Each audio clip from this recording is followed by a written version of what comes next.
A technopolar world is a world where technology companies and not state governments are the most powerful actors on the geopolitical stage. We're not in a technopolar world today, but it does describe the digital order, who is sovereign in the virtual world, where technology companies are more powerful in determining the standards, how you operate, what you engage with, who you talk to, the security, the economics of most everything that happens in the digital world.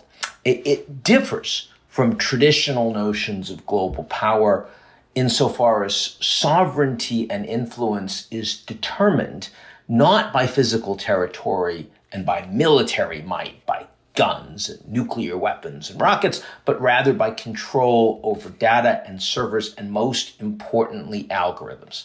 We talk about geopolitics.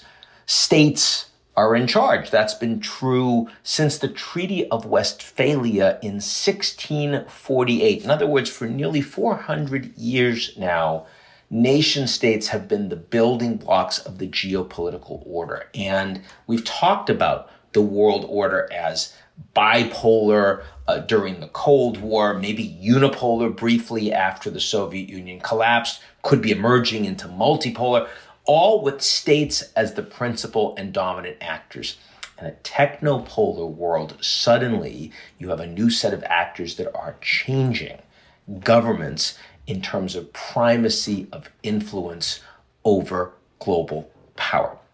Now, the shift away from an international system that was dominated by national governments and is increasingly occupied as well by technology companies has been driven by two important advantages that tech companies have over nation states. First is the dominance of digital space is an entirely new area of geopolitics, where people, where citizens are increasingly living their lives, and where governments, whose power is wielded in physical space, do not control.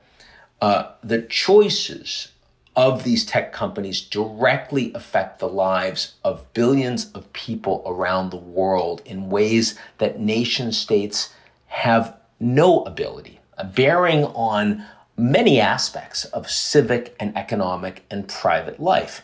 They decide increasingly what people see and hear, determine their economic and social opportunities, and influence what and how we think. Furthermore, these technology companies are providing a growing share of the digital and physical infrastructure that's required to run a modern economy and a modern society. That's true of smartphones and telecommunications and logistic networks, to cloud services and e-commerce platforms and payment systems. And that gives these technology companies control over forces like artificial intelligence and automation that are driving the new industrial revolution and shaping the environment where governments themselves operate. In other words, technology companies dominated the virtual and digital world when the internet was created some 40 years ago. But at that point, the digital world didn't matter much for power. Today it does, and it's becoming far more important every day. Tech companies' geopolitical influence is going to continue to grow as more of our daily life shifts online, particularly with technologies like artificial intelligence expanding their capabilities exponentially and eroding the power of governments. That's going to extend the power of technology companies beyond the digital space into areas that have been reserved exclusively for nation states, like economics and politics and even national security.